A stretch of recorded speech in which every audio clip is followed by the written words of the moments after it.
Assembly ఎన్నికల్లో తప్పు చేసినామని చెప్పేసి మన కేటీఆర్ సార్ అంటున్నాడు.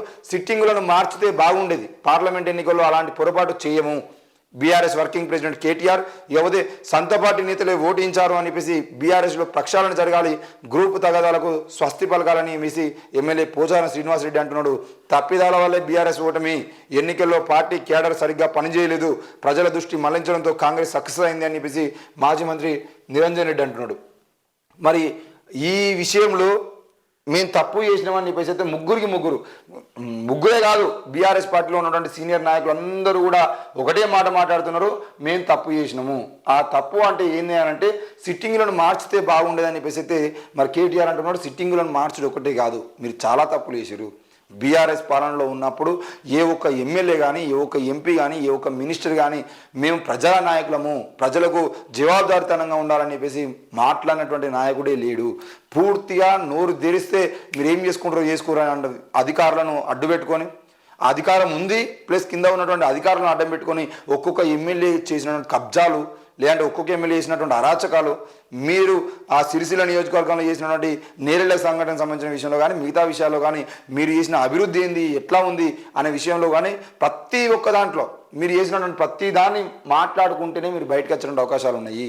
మళ్ళీ మిమ్మల్ని ప్రజలు నమ్మాలంటే ఆనాడు మీరు చేసినటువంటి విషయంలో ఏ తప్పిదాలు జరిగినాయో వాటికి సంబంధించిన విషయంలో ఎక్కడా కూడా మళ్ళీ అలాంటి తప్పిదాలు చేయకుండా ముందుకు పోయేటువంటి ప్రయత్నం చేస్తేనే మీకు ప్రజలు నమ్మేటువంటి అవకాశం ఉంటుంది. ఈరోజు బీఆర్ఎస్ను నమ్మకపోవడానికి ప్రధాన కారణము, ఈరోజు నిరుద్యోగులందరూ ఏకమై ఉద్యోగాల కల్పన చేయలేదు, టీఎస్పీఎస్సీ ప్రక్షాళన చేయకుండా కాపాడేటువంటి ప్రయత్నం చేసిరనే ముద్ర కూడా మీ మీద ఉంది. కాబట్టి అట్లాంటి విషయంలో మీరు ఎందుకు నిర్ణయాలు తీసుకోలేకపోయారు అనే విషయాన్ని మీరు అర్థం చేసుకొని ముందుకు పోతే బాగుంటుంది.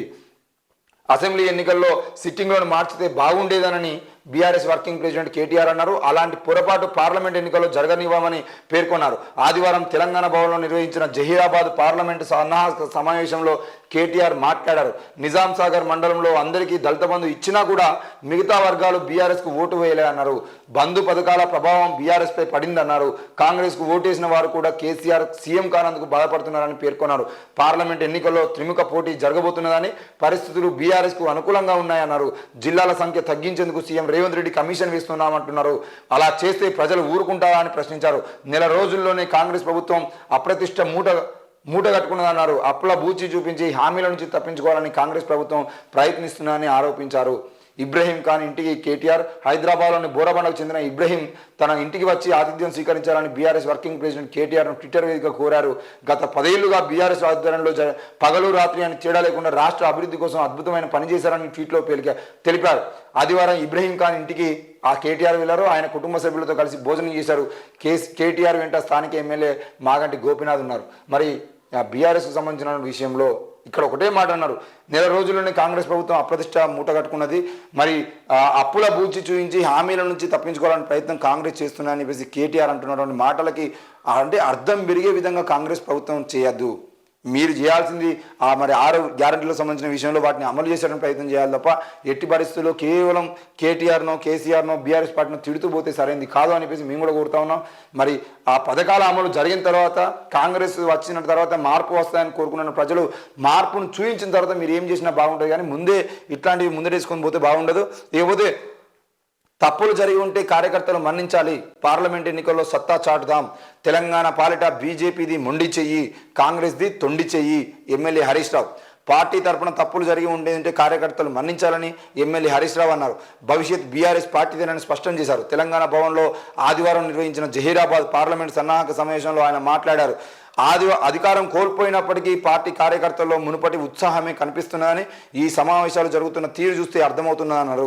లోపాలను పునరావృతం చేయకుండా పార్లమెంట్ ఎన్నికల్లో సత్తా చాటాలని సూచించారు. బీఆర్ఎస్ ఎంపీలు లేకపోతే లోక్సభలో కాంగ్రెస్ బీజేపీలు ఆడిందే ఆట పాడిందే పాట అన్నట్టుగా ఉంటుందన్నారు. విభజన సమస్యలు ఇంకా పెండింగ్లోనే ఉన్నాయని, తెలంగాణకు న్యాయం చేయడం జాతీయ పార్టీల వల్ల కాదన్నారు. బీజేపీ ప్రభుత్వం తెలంగాణ సమస్యలను పరిష్కరించదు, కాంగ్రెస్ నిలదీయదు అని విమర్శించారు. తెలంగాణ పాలిట బీజేపీది మొండి చేయి అయితే కాంగ్రెస్ది తొండి చేయి అని దుయ్యబట్టారు. పేదల పుట్టా కుట్టద్దు, పేదలకు మేలు చేసే స్కీమ్స్ను రద్దు చేసి వారి పుట్టగొట్టొద్దని హరీష్ రావు పేర్కొన్నారు. ప్రజల ఆకాంక్షలకు అనుగుణంగా జిల్లాలు ఏర్పాటు చేసుకుంటే వాటి స్వరూపాన్ని కూడా మార్చాలని చూడడం దుర్మార్గం కాదా అని ప్రశ్నించారు. ప్రజాపాలనకు వచ్చిన దరఖాస్తుల్లో జాప్యం చేయకుండా మోక్షం కల్పించాలని సూచించారు. అడ్డగోలు నిబంధనలతో కోతలు పెడతామంటే కుదరదన్నారు. 100 రోజుల తర్వాత రాష్ట్రంలో కాంగ్రెస్ పప్పులు ఉడకవని స్పష్టం చేశారు. మరి 100 రోజుల తర్వాత ఉడకవాలంటే 100 రోజుల్లో మీరు ఏం చేయబోతున్నారో కూడా ప్రజలకు చెప్పాల్సిన అవసరం ఉంది. ఇక పోతే జిల్లాలకు సంబంధించిన విషయంలో తెలంగాణ రాష్ట్రం వచ్చిన తర్వాత 10 జిల్లాలుగా ఉన్న తెలంగాణ రాష్ట్రాన్ని 15 జిల్లాలో 20 జిల్లాలో చివరిగా బాగా ఎక్కువ అనుకుంటే ఇంకో 2-3 జిల్లాలు 22-23 జిల్లాలు చేస్తే సరిపోయేది. మరి 33 జిల్లాలు చేసి ఈరోజు తెలంగాణ రాష్ట్రంలో ఎందుకు మీరు ఇన్ని జిల్లాలను పెంచాల్సిన అవసరం వచ్చింది? ప్రజలు ఎవరు కూడా ఇన్ని జిల్లాలను అసలు అవసరం లేనటువంటి ప్రాంతాల్లో కూడా జిల్లాలను వివిధ రకాలుగా విభజించాలని ప్రయత్నం చేశారు. ఈరోజు వరంగల్ జిల్లాకు సంబంధించిన విషయంలో చూసింటే వరంగల్ జిల్లా, వరంగల్ అర్బన్, వరంగల్ రూరల్ అని చెప్పేసి హన్మకొండ వరంగల్ కనీసం 5 కిలోమీటర్ల దూరం ఉన్నాయి కూడా వాటిని 2 జిల్లాలుగా చేసేటువంటి ప్రయత్నం చేశారు. మరి అదే పక్కనే ఉన్నటువంటి హుజరాబాద్ నియోజకవర్గానికి సంబంధించిన విషయంలో దాన్ని జిల్లా చేయాలని చెప్పేసి ప్రజలు కోరితే ఆ దాన్ని జిల్లా చేయకుండా ఆ చుట్టుపక్కల మండలాన్ని అటు కరీంనగర్కు, ఇటు సిద్దిపేటకు, మళ్ళీ ఇటు హన్మకొండకు అంటే ముఖ్యంగా వరంగల్ అర్బన్కి కలిపేటువంటి ప్రయత్నం చేశారు. కానీ ఆ హుజరాబాద్ నియోజకవర్గాన్ని హుజరాబాదు దాని పక్కన ఉన్నట్టు కేశపట్నం కానీ, సైదాపూర్ కానీ, బీందేరపల్లి కానీ, ఎలకతుర్తి కానీ, వీణవంక, జమ్మికుంట, కమలాపూర్, హుజరాబాదు వీటన్నిటికి సంబంధించిన ఈ 7-8 జిల్లాలను 7-8 మండలాలు కలుపుకొని హుజరాబాద్ని జిల్లా చేస్తే ఆ జిల్లాలాగా ఉండేది. మరి అట్లాంటివి చేయకుండా హన్మకొండని ఒక జిల్లా, వరంగల్ని ఒక జిల్లా, ఇంకా నయ్యం కాజిపేటని కూడా ఒక జిల్లా చేయలేదు.